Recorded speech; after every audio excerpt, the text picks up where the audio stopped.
Hello, my name is Colton McAllister, 33 years old. I live in Berlin, in a quiet corner of the city where cobblestone streets and old-fashioned cafes seem to never rush. I work in the field of artificial intelligence research, a job that demands focus and patience, qualities I've honed during my years away from home. Home? What a strange word. My home used to be the sprawling fields of Colorado where cold winds swept through snow-capped mountains, but now it's a small apartment with windows overlooking the Spree River. I left Colorado 12 years ago at the age of 21, carrying a suitcase full of clothes and a heart heavy with wounds. Today, I'm returning. Not out of homesickness, but because my grandfather, the only person in the family who still tied me to the McAllister name, has passed away. I'm sitting on a flight from Berlin to Denver, gazing out the airplane window where fluffy white clouds drift lazily, like memories I've tried to bury. My grandfather, Earl McAllister, passed at 84, suddenly and unexpectedly, as if he chose to leave without troubling anyone. I can still hear his warm, gravelly voice, the way he sat in his old armchair in the mountain cabin, recounting stories of his youth when the McAllister family was just a small general store in Aspen before it grew into a real estate and hotel empire. He was the only one in the family who didn't see me as a failure. But now he's gone, and I'm returning to say my final goodbye. As the plane lands, I feel the biting cold of Colorado seeping through my thin coat. I didn't bring much, just a small backpack and a simple black suit for the funeral. Denver's airport is bustling, but I feel out of place amidst the crowd. A rental car is waiting, and I drive straight to Aspen, where the entire McAllister family is gathering at the estate, a grand mansion nestled in the valley, its glass walls gleaming under the sunlight as if flaunting the family's wealth. I don't want to be here. 12 years ago, when I left, my father, Dean McAllister, called me a quitter, a son who wasn't strong enough to carry the family name. My older brother, Troy, sneered and said I'd regret turning my back on the chance to be a millionaire. I didn't argue. I just wanted to escape the fights, the disdainful looks, and the pressure to live the life the family expected. But now, driving through these familiar roads, old memories flood back sharp as a blade. The McAllister estate looms before me, resplendent like a palace. Marble columns, intricately carved bronze statues, and a meticulously tended garden. All of it seems to scream that I don't belong here. I step out of the car, my breath forming white puffs in the cold air. My suit feels out of place among the expensive outfits of my relatives, who are already gathering at the gate. I recognize a few faces, aunts, uncles, cousins, known to me only vaguely through gossip and stories. They look at me whispering, and I can feel their scrutinizing gazes as if I'm an outsider. "Colton?" A voice cuts through, cold and sharp. I turn to face my father. Dean McAllister, 60 years old, still carries an air of authority with his silver hair slicked back and a perfectly tailored suit. His eyes meet mine, devoid of warmth. "I didn't think you'd show up." "I'm here to say goodbye to Grandpa," I reply, trying to keep my voice steady. My father's lips curl into a sardonic half-smile. "Say goodbye? Or did you catch a whiff of money?" His voice is low but cutting. "Don't think I don't know what you're after, Colton. You left for 12 years, not once checking in, and now you drag yourself back here. Don't even dream of getting a share of the inheritance." I don't respond. I'm used to the way he talks, the way he assumes everyone is driven by money and power. But his words still sting like an old wound reopened. I quietly step past him, entering the mansion. Inside, the air is heavy with the scent of lilies and hushed whispers. Relatives and guests cluster in groups, their lavish dresses and expensive wine glasses painting a picture of opulence. But all I see is pretense. "Colton," another voice, this time Troy, my older brother. He strides toward me, tall and imposing, his blonde hair slicked back with gel. His suit probably worth my month's salary. "The prodigal little brother returns," he says, his tone laced with mockery. "I bet you're here to see what Grandpa left you, huh? Don't get your hopes up. I heard he left you that mountain shack, no hot water, by the way." He laughs loudly and a few people around him chuckle as if I'm the punchline. I clench my fists in my pockets, fighting to keep my anger in check. I don't care about the will, I say evenly. I just want to say goodbye to him. Troy raises an eyebrow, clearly skeptical. Whatever you say, he shrugs, then turns back to his conversation with a group of guests. I stand there in the vast room feeling like I'm on an alien planet. The glances, the whispers. They all remind me I don't belong here.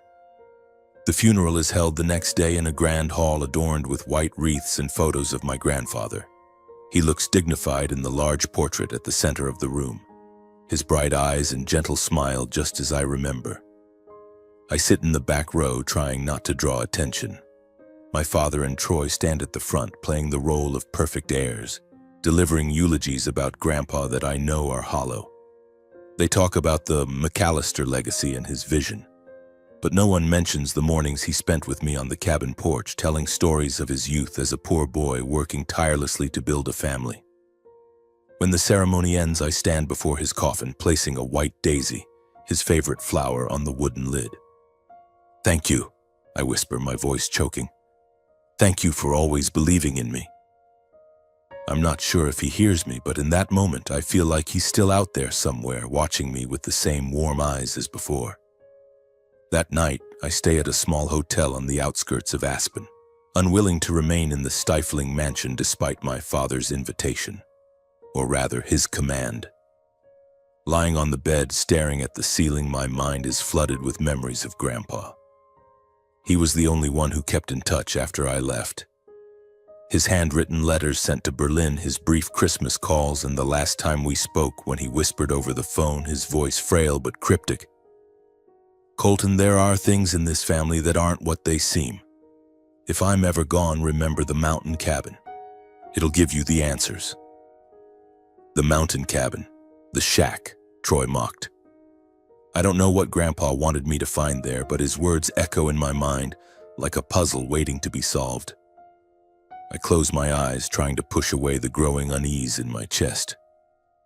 After the will reading tomorrow, I'll head to the mountain. I don't know what I'll find, but one thing I know for sure. Grandpa never did anything without a purpose. The next morning, I wake up in the small hotel room on the outskirts of Aspen, where the early sunlight filters through the curtains, casting faint streaks of light across the wooden floor. I didn't sleep last night. Memories of my grandfather, his words over the phone 2 years ago, keep mingling with the mocking laughter of my father and Troy in my mind. I stand before the mirror, straightening my simple black dress shirt and pulling on a thin sweater. I don't want to look like them. The expensive suits, the glittering watches, the fake smiles. I just want to be myself, even if that makes me feel more out of place than ever. The will reading is held at the family's law firm, a sleek modern glass building in downtown Aspen where polished walls and leather furniture exude the scent of money. I drive there feeling like I'm stepping into an arena.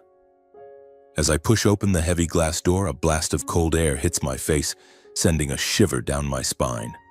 Inside, the family is already gathered, clustered in small groups, whispering like vultures waiting to divide their share. My father, Dean McAllister, sits at the head of the conference table, exuding authority like a king. Troy, my older brother, stands nearby, chatting with a distant aunt whose name I can't recall, his smug smile gleaming as brightly as the Armani suit he's wearing. I choose a seat in the corner of the room, near a window overlooking the distant mountains. The snow-capped peaks remind me of my grandfather's mountain cabin where I once felt at peace. Here, in this room, I feel only suffocation. Eyes glance my way, some curious, some scornful. I overhear a whisper from a group of relatives nearby. "Is that the youngest one? Looks like a wage slave." I don't care. I'm used to being looked down upon. The family's lawyer, Harold Grayson, enters the room carrying a thick stack of documents and an old leather briefcase. He's a man in his 60s with silver hair and gold-rimmed glasses, his voice low and monotonous like a machine. He nods to everyone, his gaze briefly flickering over me before settling on my father. "Thank you all for coming," Grayson begins, placing the documents on the table. Today we will announce the final will of Mr. Earl McAllister, executed on March 15th of last year. The room falls silent save for the rustle of papers and the faint breathing of those trying to suppress their eagerness. My heart beats faster, not because I expect anything from the will, but because of what my grandfather said before he passed. His words over the phone, about the cabin, about the truth, loop in my mind like an unforgettable melody. Grayson starts reading, his voice clear in the hushed room. Mr. Earl McAllister, as the testator, declares that his entire share in the McAllister Corporation, valued at approximately $150 million, along with properties in Aspen, Denver, and Unveil, shall be transferred to his son Dean McAllister and his grandson Troy McAllister to be divided equally. A smattering of applause breaks out, not too loud but enough to signal approval. My father nods, his eyes glinting with satisfaction as if he'd anticipated this. Troy's smirk widens and he turns to clap a nearby uncle on the shoulder, as if celebrating a major victory. Other relatives murmur and nod, some raising their wine glasses in a toast. I sit still, my hands clasped tightly, feeling like I'm watching a play in which I have no part. And, Grayson continues, his voice hesitating slightly as if he knows the next part will stir controversy. To Colton McAllister, Mr. Earl bequeaths the mountain cabin near the Wyoming border along with all its contents. The room erupts in laughter, not joyful but the kind of sharp mocking laughter that feels like a blade. It's as if the whole family had been waiting for this moment to unleash their disdain on me. An aunt, vaguely recalled as Uncle Roger's wife, speaks loudly enough for all to hear. "That shack's probably not even worth a used car." The laughter swells louder now, like a crashing wave. Troy turns to me, his grin radiant. "I told you, Colton. Grandpa left you the mountain shed. Planning to fix it up and open a hotel?" I don't respond. I just look at him, keeping my face expressionless. But inside, my blood is boiling. Not because of the cabin, whose value I don't care about, but because of how they treat my grandfather's legacy, turning it into a joke. I remember summers at that cabin when Grandpa taught me to fish, to build a fire, to listen to the wind in the forest. That cabin wasn't a shack. It was where I felt loved, understood. And now it's the only thing he left me. Grayson clears his throat, trying to regain attention. "That concludes the main provisions of the will," he says, closing the documents. "If there are no questions, we'll end here." My father stands, adjusting his suit jacket. "No questions," he says coldly. "Thank you, Harold." He brushes past me, his gaze as if I don't exist. Troy follows, tossing me a haughty glance. The other relatives file out, leaving me alone in the vast room with Grayson. I stand and approach him. "Mr. Grayson," I say, my voice low but firm, "can I see the will?" He raises an eyebrow, slightly surprised. "Are you sure, Colton? It's quite clear already." "I just want to see it," I reply, keeping my voice steady. Grayson sighs and slides the documents toward me. I flip through the pages, my eyes scanning the dry text. Everything is as he read. $150 million, the properties and control of the corporation go to my father and Troy. The cabin goes to me. Nothing unexpected. But when I reach the signature page, my heart skips a beat. My grandfather's signature, bold and decisive, feels off. I'm no expert, but I've seen his signature countless times in the letters he sent me. This one, it looks slightly different, as if written by a trembling hand. Or am I imagining it? "Are you all right, Colton?" Grayson's voice pulls me back to reality. "I'm fine," I say, returning the documents. "Thank you." I leave the office, my mind reeling. On my way to the car, I hear Troy call out behind me. "Hey, Colton, if you need someone to fix that roof, give me a call. I know some cheap contractors." His laughter echoes as I don't turn back. I get in the car, slam the door, and drive off. On the way back to the hotel, I can't stop thinking about Grandpa's words. Only when they think they've won does the truth really matter. That sentence cuts through my mind like a knife. The cabin isn't just a sentimental gift. It must hold something, a secret, an answer, a truth he wanted me to uncover. I tighten my grip on the steering wheel, feeling like I'm standing at a fateful crossroads. Tomorrow I'll head to the mountain. The truth about what Grandpa was hiding will come to light. That morning I woke before dawn. I left the hotel as the first light of the sun began to creep over the mountains. The biting cold stung my skin, my breath forming white puffs in the still air. I drove through the winding roads leading out of Aspen, the sunrise painting the sprawling grasslands golden, making them shimmer like a canvas. The scent of pine and forest earth drifted through the cracked window, pulling me back to childhood summers when I was a skinny boy trailing after my grandfather on the trails to the mountain cabin. That cabin, the shack Troy mocked, was where I once felt I truly belonged. When I was 10, I sat in the passenger seat of my grandfather's old pickup truck. He drove, one hand on the wheel, the other resting on the window, whistling a tune I could never name.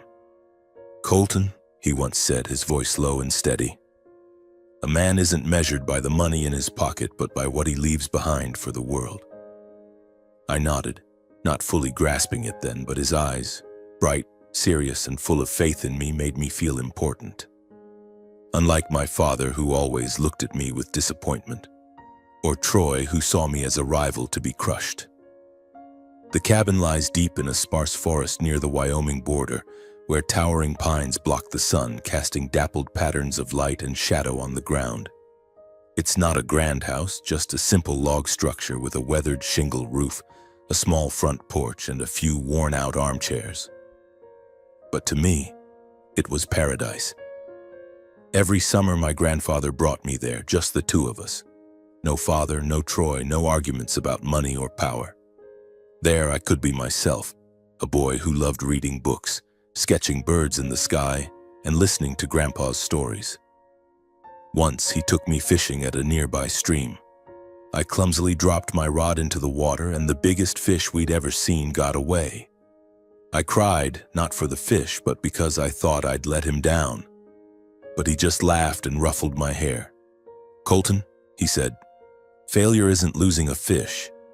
Failure is when you stop trying." Then he taught me how to tie a hook again, patiently guiding me step by step until I got it right. That was the first time I felt I could accomplish something, even if it was small. But Grandpa wasn't always gentle. He could be stern, sometimes intimidatingly so.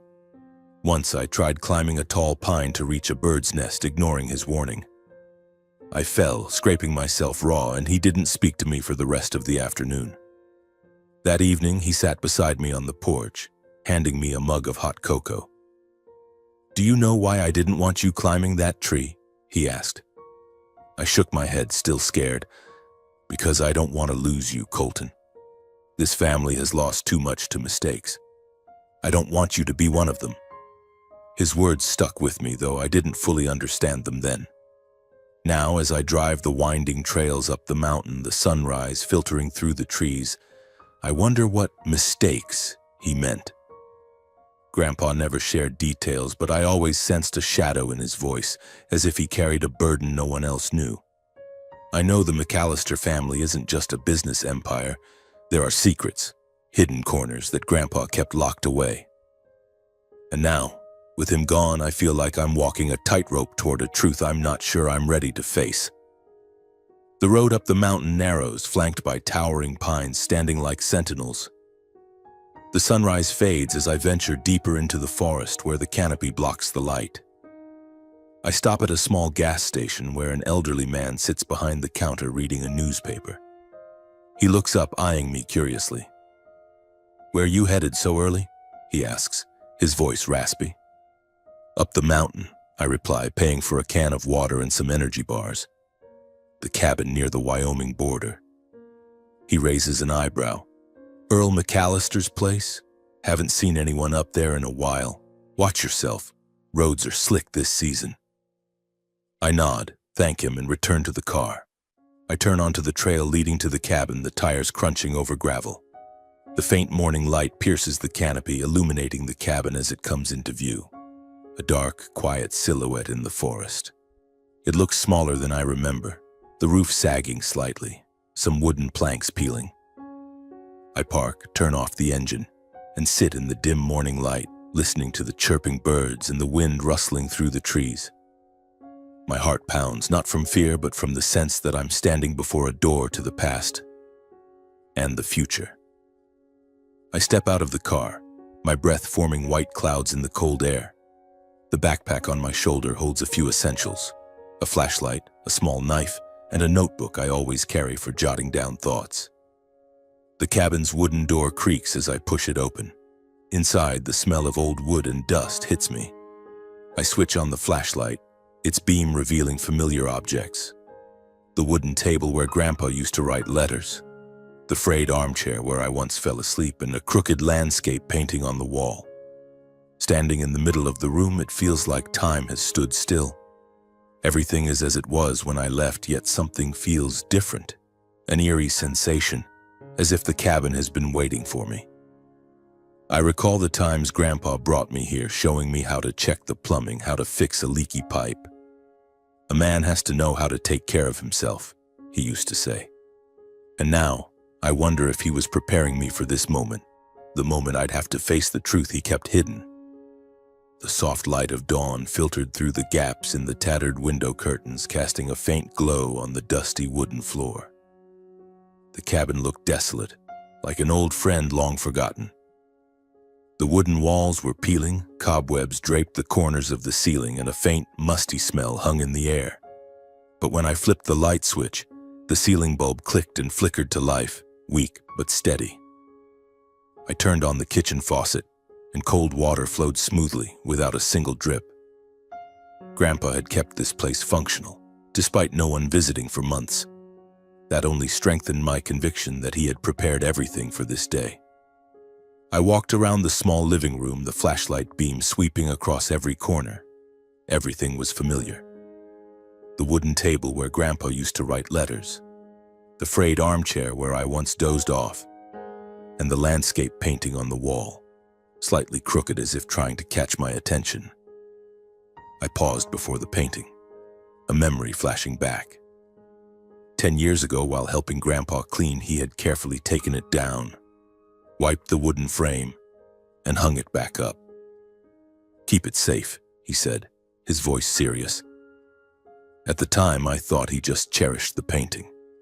But now, a gut feeling made my heart race. I stepped closer and lifted the painting off the wall. It was heavier than I remembered, the old wooden frame sturdy. I turned it over and my heart seemed to stop when I saw a brown envelope taped to the back. My hands trembled as I tore it open. Inside was a folded sheet of paper, Grandpa's handwriting clear under the flashlight's beam. "If you're reading this, it means I'm gone. Beneath the floor, everything I've left for you, and for the truth." His words hit like a knife, sharp and cold. I knelt on the floor, setting the painting aside, my eyes fixed on the moldy rug in the corner of the bedroom. It was old and tattered, but lay perfectly flat, as if hiding something. I pulled it back, revealing a small wooden trapdoor nearly blending into the floor. An old mechanical lock gleamed as if recently polished. I tried a few combinations, Grandpa's birthday, my birthday, but none worked. Then I remembered, 1965, the year he built this cabin. I turned the dials, my heart pounding. A click sounded and the trapdoor sprang open. I lifted the lid, the flashlight illuminating a small compartment. Inside was an old metal safe, a small wooden box, and a few ancient cassette tapes. I pulled them out, placing them on the floor, feeling like I was opening Pandora's box. The wooden box held leather-bound journals filled with Grandpa's handwriting. Next to it was a thick envelope containing neatly stacked documents and a handwritten will, the ink fresh as if written just months ago. I opened the safe with the same code, 1965, and found a stack of confidential files, more cassette tapes, and a small USB drive. My heart raced so fiercely I could hear the blood rushing in my ears. I sat cross-legged on the floor, my hands shaking as I opened the first journal. Grandpa's words emerged, strong yet laced with pain. He wrote about the early days of building the McAllister Corporation, about fierce competitors, and then a secret that chilled me to the bone. In 1982, I made an unforgivable mistake. To save the company, I hired someone to eliminate Charles Hennigan, a rival threatening to destroy us. No one knew except Dean and Troy. They uncovered the truth 10 years ago and have used it to control me ever since. I stopped reading, feeling the floor beneath me give way. Grandpa, the man I admired who taught me about honesty and resilience, had committed a crime. I tried to breathe, but the air felt thick. I turned to the next page, and what he wrote shocked me further. My father, Dean, and my brother, Troy, not only knew about his crime, but used it to force him to draft a will in their favor. They threatened to expose the truth, ruining his reputation and the McAllister family if he didn't transfer all his assets to them. But Grandpa didn't fully surrender. He wrote, "I know I can't undo the past, but I can protect the future. I've gathered evidence of what Dean and Troy are doing, laundering money through real estate projects, embezzling company funds, and misusing assets for personal gain. I've hidden it here in this cabin, so one day Colton will find it. You are my last hope, Colton. You're the only one I trust." I set the journal down, my hands trembling so much I could barely hold it.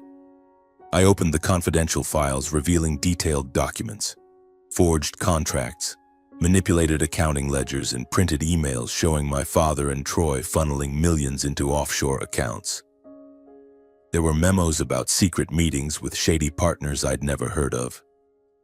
Each page was a piece of a puzzle revealing an empire built on deceit.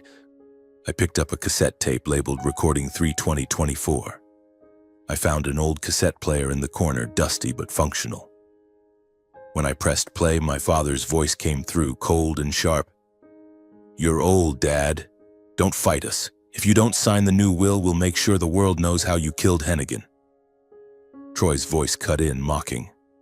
"You think Colton's gonna save you? He's just a failure holed up in some European backwater." Then Grandpa's voice, frail but resolute. "You can take the money, but you can't take the truth."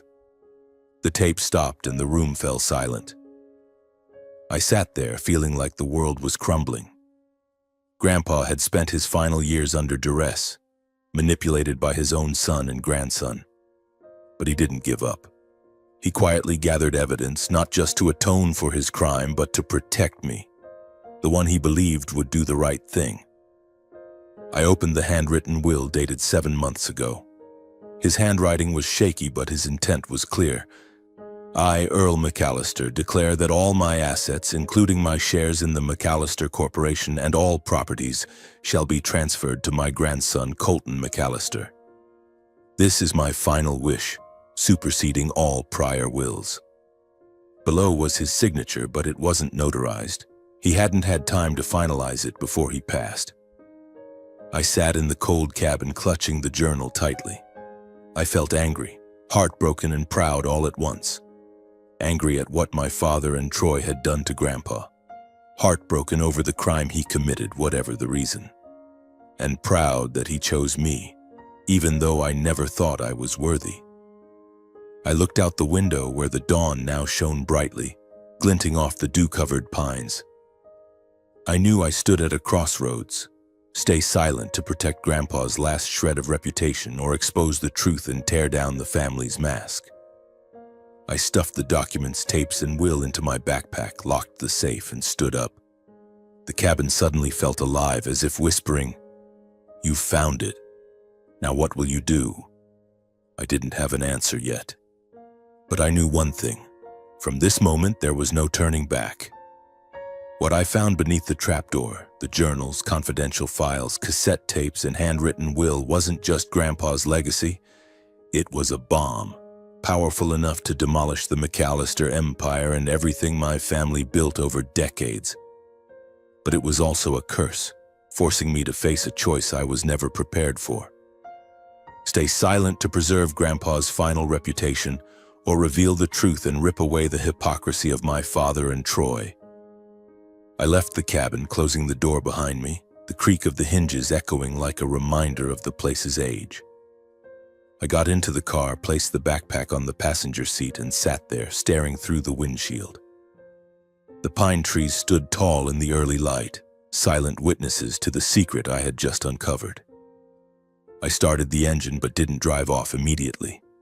I needed time to think, to grasp what I was facing. On the way back to the hotel, my mind was in turmoil.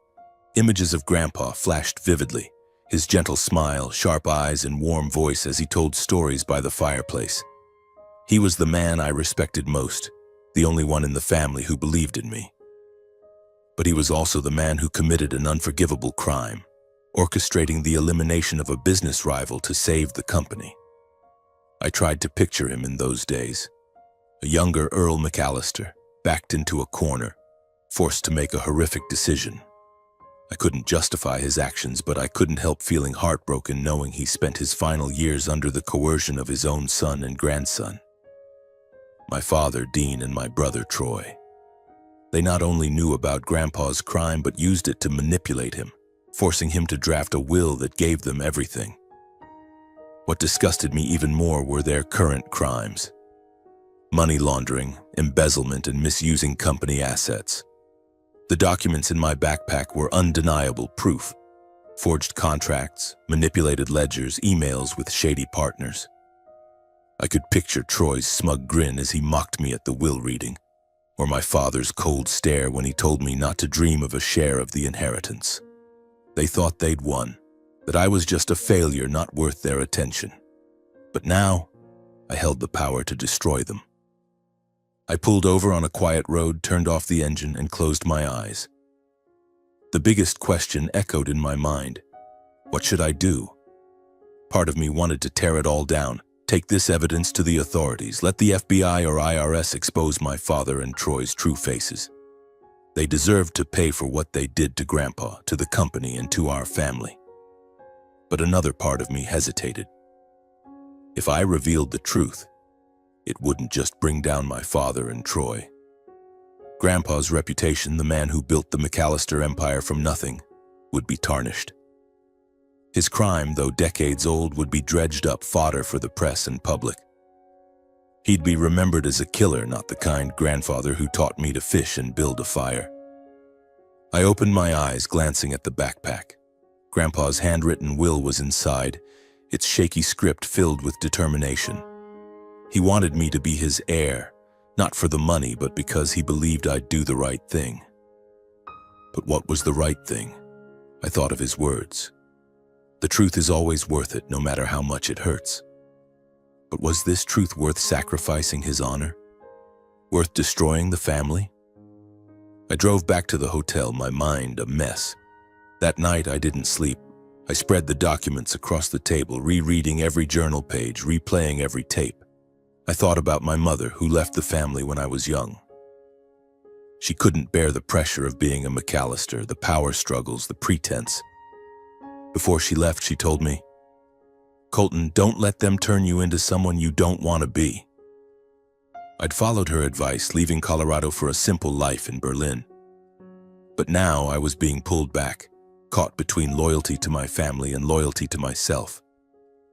The next morning, I sat in a small cafe near the hotel, watching people pass by on the street. I ordered a black coffee, but it grew cold on the table as I didn't drink. I opened Grandpa's journal, rereading his final words. "Colton, I know you'll face a difficult choice. But remember, no one has the right to hold a man's past over him until he dies. If justice doesn't come from the law, it must at least come from you." Those words were like a flame, burning away my hesitation. I began to consider my next steps. If I exposed the evidence, my father and Troy would face criminal investigations. The company's shares would be frozen, the family's reputation would collapse, and the media would swoop in like vultures. But if I stayed silent, I'd let them continue living in their lies, their crimes unpunished.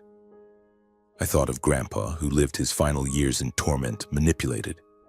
He deserved to rest in peace, and the truth he left behind deserved to be heard. I picked up my phone and searched for a trustworthy lawyer in Denver. I found one named James, an experienced attorney. I called his firm and said I needed advice on a sensitive legal matter. James agreed to meet me the next day. That night I returned to the cabin. I wanted to stay there, where I felt closest to Grandpa. I sat in the armchair, opening his final journal. He wrote about me, about our summers here, about his belief that I'd do the right thing. "You're not like Dean or Troy," he wrote. "You have the heart of a truth seeker. Don't be afraid, Colton. Whatever you choose, I'm with you." I cried. For the first time since his death, I let the tears fall, not out of grief, but because I realized I could no longer run. I had to face the truth, no matter how painful. The next morning, I drove to the lawyer's office in Denver, carrying the backpack with all the evidence.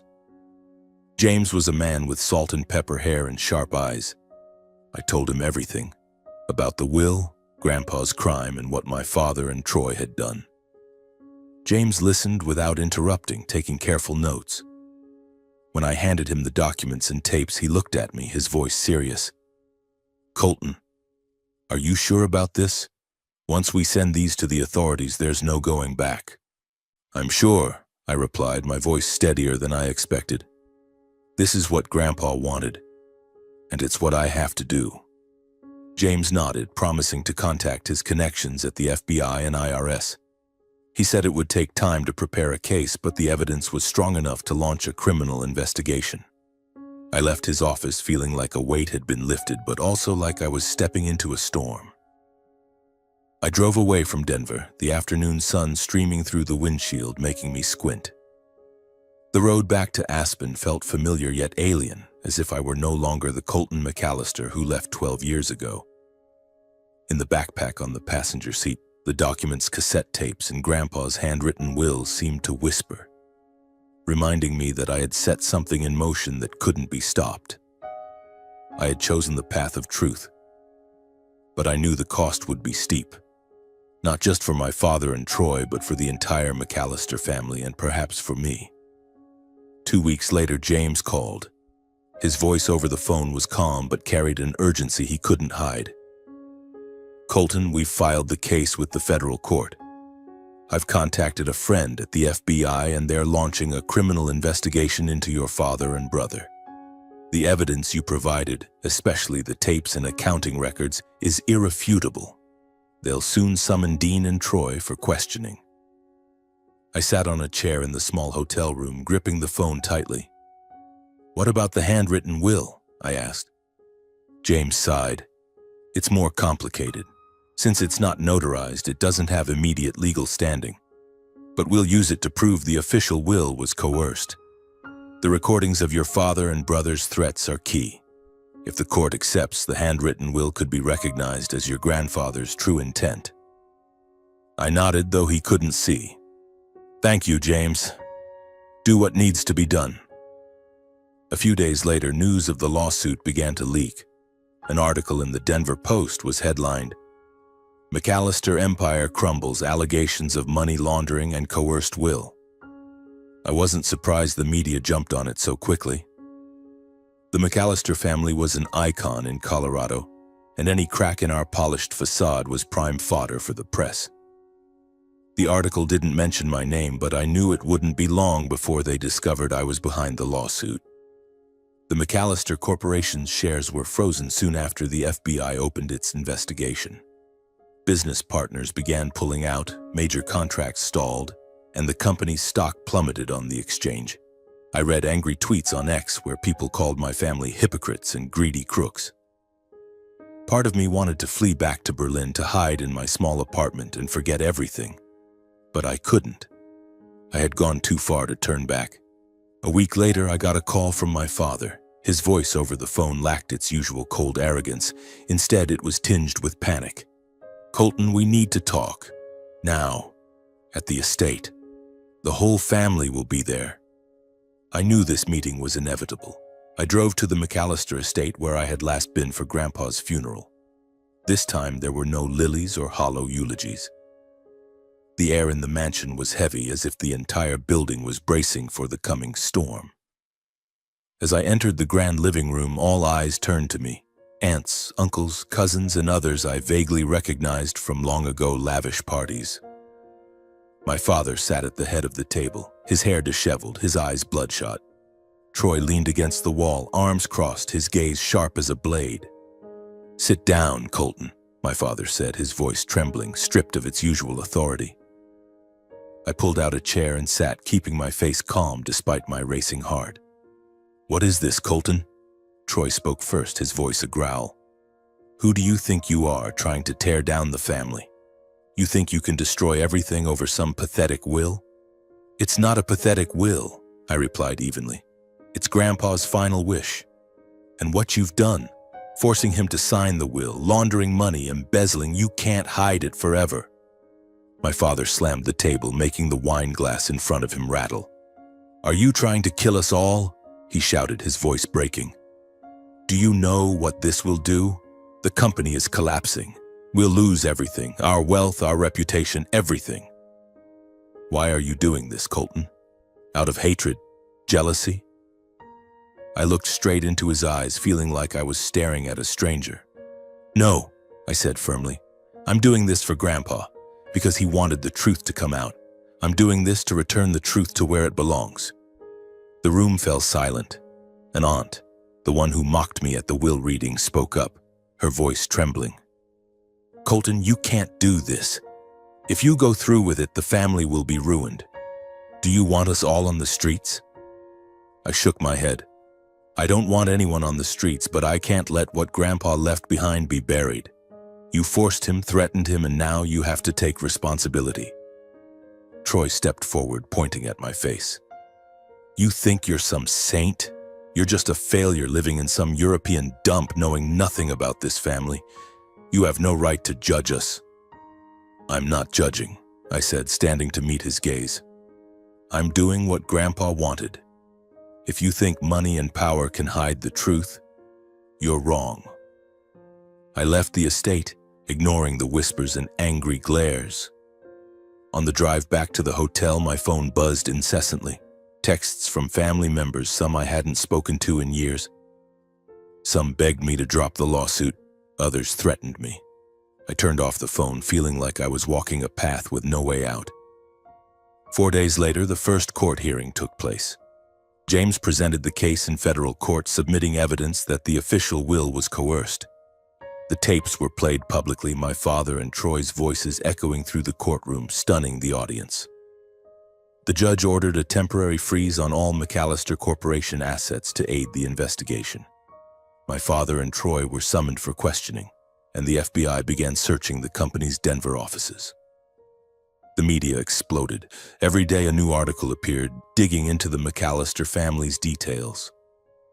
The Aspen Times called it Colorado's biggest scandal in history. Reporters camped outside the estate trying to snap photos of my father and Troy. Some articles mentioned me, labeling me the disowned son returning for revenge. I didn't care what they wrote. I just wanted to finish what Grandpa started. But each night in the cold hotel room, I couldn't shake the loneliness. I had lost my family not because of the lawsuit, but because I realized I never truly belonged. I thought of Grandpa, our summers at the cabin, his smile as we fished by the stream. He believed in me and I was doing what he wanted. But why did I still feel empty? One morning, James called, his voice grave. "Colton, the FBI found more evidence in Troy's computer. The offshore transactions are bigger than we thought. Your father and brother could face prison time. You need to prepare yourself. This will drag on." I nodded, though he couldn't see. "Do what needs to be done, James." I hung up, staring out the window. Rain began to fall, droplets streaking down the glass, blurring Aspen's lights. I knew I had chosen correctly, but the cost of truth was heavier than I'd imagined. My father and Troy would lose everything. Wealth, reputation, maybe even freedom. But I wasn't doing this to destroy them. I was doing it to free Grandpa, to let the truth he protected speak. I opened the backpack, pulled out Grandpa's journal and reread his final words. "Colton, you are my last hope." I closed my eyes, feeling as if he were here, his hand on my shoulder. "I'm doing the right thing, aren't I, Grandpa?" I whispered. There was no answer, but deep down I knew he would be smiling. The rain continued to fall outside the window, droplets sliding down the glass as if washing away the fragments of the McAllister family. I sat in the small hotel room in Aspen, Grandpa's journal open on the table next to a cold cup of coffee. 3 months had passed since I handed the documents to James, and everything had changed, not just for my father and Troy, but for me. The lawsuit was still ongoing, but what I had set in motion had shaken Colorado to its core. The McAllister empire, once a symbol of wealth and power, was now the centerpiece of sensational headlines and federal investigations. The final hearing took place on a chilly autumn morning. I sat in the back row of the federal courtroom in Denver, trying to avoid attention. My father and Troy sat at the front with their high-priced legal team. They didn't look at me, but I could sense their tension in every movement. My father's shoulders rigid, Troy's hands clenched as if trying to crush something. James, with formidable calm, presented the evidence. The tapes of my father and Troy threatening Grandpa, the forged accounting records and emails proving money laundering. But the centerpiece of the hearing was Grandpa's handwritten will, which, though not notarized, James used to prove the official will was coerced. The judge, a woman with sharp eyes, listened intently. When James played the final tape, my father's cold threat to expose Grandpa's crime, the courtroom fell silent. I saw my father's shoulders slump, as if he knew there was no escape. Troy was different. He maintained a defiant expression, but his eyes were lost, searching for a non-existent way out. After 3 hours of deliberation, the judge delivered a preliminary ruling. The official will was declared invalid due to clear evidence of coercion.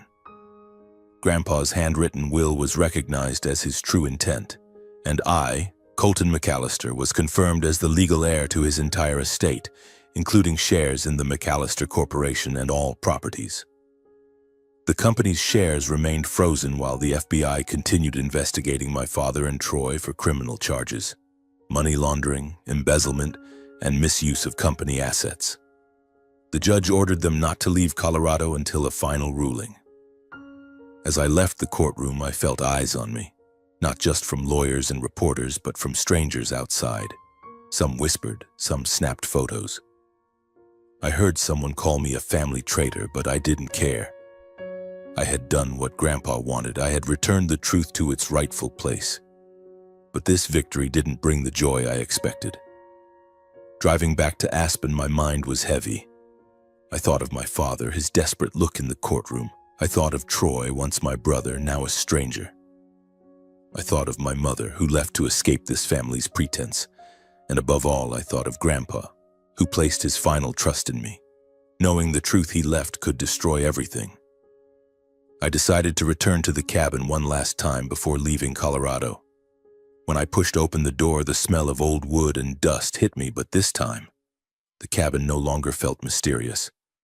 It was just a place holding memories of me, of Grandpa, and of summers long gone. I sat in the armchair, looking out the window where the pines shimmered in the autumn sunlight. I opened Grandpa's final journal, rereading his words. Colton, you are my last hope, not because you're perfect, but because you dare to face the truth. I closed my eyes, letting memories of Grandpa flood back. I saw him on the porch, telling stories of his youth, his mistakes, and his triumphs. He never wanted me to be a copy of him, my father, or Troy.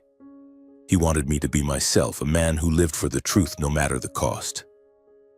A few weeks after the preliminary ruling, when the freeze on the company shares was lifted following confirmation of my legal inheritance, I began sorting through Grandpa's estate. I sold most of the McAllister Corporation shares, not because I didn't want to keep them, but because I knew the company was tainted by what my father and Troy had done. The proceeds, nearly $100 million, went into establishing a foundation in Grandpa's name, the Earl McAllister Foundation. It supports young entrepreneurs with honest projects, those who want to build a future with integrity and passion. I wanted Grandpa's legacy to be more than money, a message that truth and honesty are always worth it, no matter how hard the path. The cabin I decided to keep, not to live in, but as a memorial to Grandpa. I renovated it, preserving the old items, the wooden table, the armchair, the landscape painting, but added a small plaque by the door. Home of Earl McAllister, where truth was kept. Each time I stepped inside, I felt him there, smiling, as if he knew I had done the right thing. I didn't return to Berlin immediately. I stayed in Colorado a few more months working with James to ensure the foundation ran smoothly. My father and Troy were still facing the criminal investigation, and I knew it could take years for a final ruling. Part of me hoped they'd find a way to atone, though I knew it was unlikely. I didn't see them again or receive any more calls or messages from the family. They might see me as an enemy, but I had no regrets. I had chosen my path, the one Grandpa had laid out. One afternoon, standing outside the cabin, watching the sunlight filter through the pines, I received a letter. No sender, just a plain white envelope with unfamiliar handwriting. Inside was a brief note. "Thank you, Colton. Your grandfather would be proud." I didn't know who sent it, maybe a distant relative, a former company employee, or a stranger who read the story in the news. It didn't matter. What mattered was that I knew I had done right. I left Colorado on a cold winter day carrying the backpack with Grandpa's journals. I didn't know what the future held, whether I'd find the peace I once had in Berlin. But I knew one thing. The truth Grandpa left wasn't just documents or tapes. It was the lesson he taught me, that a man is defined by his choices and that truth, however painful, is always the guiding light. As the plane took off, I looked down at Colorado's snow-covered mountains where I grew up, where I lost and found myself. I whispered as if Grandpa could hear, "Thank you, Grandpa. I did it."